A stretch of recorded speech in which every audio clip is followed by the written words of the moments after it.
আম্মা জান খাদিজাতুল কুবরা রাদিয়াল্লাহু তাআলা আনহা আমার নবীকে পরীক্ষা করবার জন্য তার সাথে যে মানুষটা আমার নবীর সাথে পাঠিয়ে দিয়েছিলেন। মুসলমান ভাইরা রে আমার, খেয়াল করে মনোযোগ দিয়ে শুনেন রে ভাই, ওই তার ভাই খাদিজাতুল কুবরার ভাই যেটা আমার নবীর সাথে গিয়েছিলেন, তার কাছে জিজ্ঞাসা করে, রে ভাই মুহাম্মদ যে কথাগুলো বলেছে কথাগুলো সত্য নাকি? এই মালগুলো এত টাকা, এই মালগুলো এত টাকা আসলে কি তাই? এরপর ওই ভাইটা উত্তর দেয়, শুধু তা নয়, কেমন মানবকে তুমি আমার সাথে পাঠিয়েছো জানো না? আমার লাইফে এতগুলো মানুষের সাথে আমি মাল বিক্রি করতে গিয়েছিলাম, এটার মতো সৎ এবং বিশ্বস্ত জীবনে কোনোদিন দেখি নাই। সুবহানাল্লাহ। আমার ভাইয়েরা, আম্মা জান খাদিজাতুল কুবরা রাদিয়াল্লাহু তাআলা আনহা অল্প বয়সে স্বামী হারা হয়ে গেলেন, আর তিনি বিয়ে করলেন না। মুসলমান ভাইরা রে আমার, কারণ আমার আল্লাহ রাব্বুল আলামিন তাকে বানিয়েছেন বিশ্বজাহানের সরদারের জন্য। বলেন সুবহানাল্লাহ। 40 বছর বয়স হয়ে গেল তার। এমন সময় আমার নবী তকবকে যুবক, যে কেউ দেখবে আমার নবীর উপরে ক্রাশ খেয়ে যাবে, এত সুন্দর সুদর্শন পূর্ণিমার চাঁদকে পর্যন্ত হার মানাতে পারে আমার নবী। আম্মা জান আয়েশা সিদ্দিকা রাদিয়াল্লাহু তাআলা আনহার বর্ণনা, গভীর রজনীতে 14 তারিখ রজনীতে মক্কার প্রান্তরে ঘর থেকে বের হয়ে খোলা আকাশের নিচে আমি বসা, আমার কোলে মাথা রেখে আমার মাহবুব বিশ্বজাহানের সরদার মুহাম্মদ মুস্তাফা সাল্লাল্লাহু আলাইহি ওয়াসাল্লাম আমার কোলে মাথা রেখে শুয়ে আছে। মুসলমানেরা আমার, এমন সময় এক পলক আমি আকাশের দিকে তাকাই, ওই যে আকাশ পানে পূর্ণিমা চাঁদ তো ঝলঝল করে আলো দেয়, একবার ওই আকাশের তারা আকাশের চাঁদের দিকে আমি তাকাই, আরেকবার আমার কোলে যে চাঁদটা শুয়ে আছে ওই চাঁদের দিকে তাকাই। আল্লাহর কসম করে বলি, আমার কাছে ওই চাঁদের চেয়েও এই চাঁদের জোছনা অনেক মনে হয়।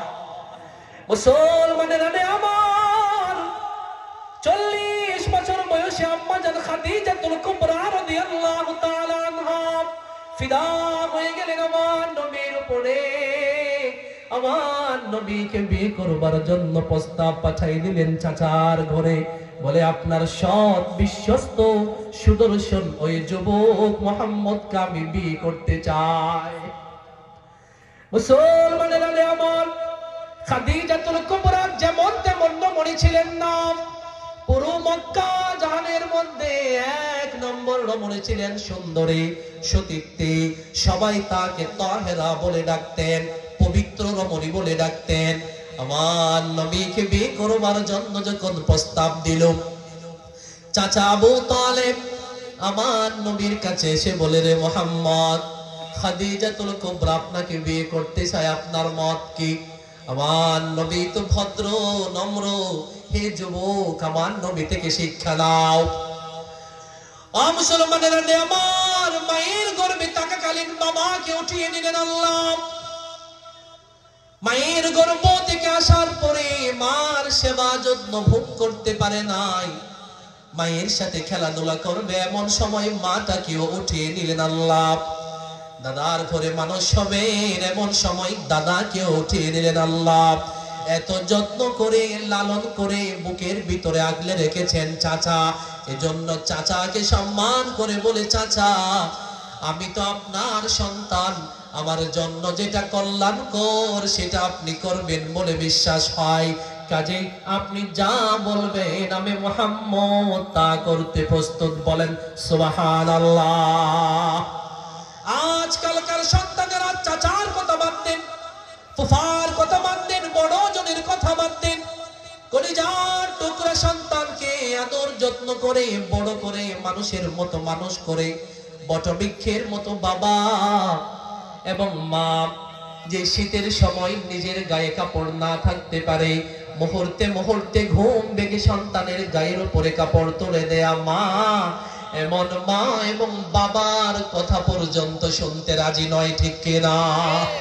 বাবা যদি বলে ডাইনে যাও, সন্তান বারবার বাইরে যায়। বাবা যদি বলে সন্তান এই কাজটা তুমি করো না, এই কাজটা ভালো না, এই কাজটা তুমি করো না, সন্তান বারবার যেটা নিষেধ করা হয় ওইটা বেশি করে, ঠিক কিনা? আমার নবী বললেন, চাচা মুতালিব আপনি বড় করে মানুষ করেছেন, আপনি যা বলবেন তা হবে। এক কথায় 25 বছরের একজন যুবক 40 বছরের একজন রমণীকে বিয়ে করতে প্রস্তুত হয়ে গেলেন। বলেন সুবহানাল্লাহ। মুসলমানেরা রে আমার, আম্মা জান খাদিজাতুল কুবরা রাদিয়াল্লাহু তাআলা আনহা যখন নবীজিকে বিয়ে করলেন,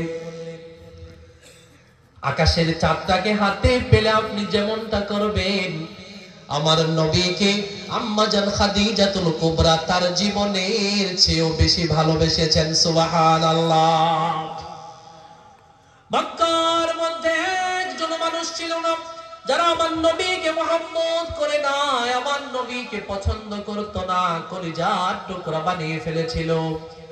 কিন্তু যখনই 40 বছরে পদার্পণ করলেন আমার নবী, ও মুসলমানেরা আমার, আল্লাহর পক্ষ থেকে যখন দ্বীনের বাণী দেওয়ার দায়িত্ব পেয়ে গেলেন, তখন যারা বেশি আপন ছিল তারা জানের শত্রুতে পরিণত হয়ে গেলেন। নাউজুবিল্লাহ।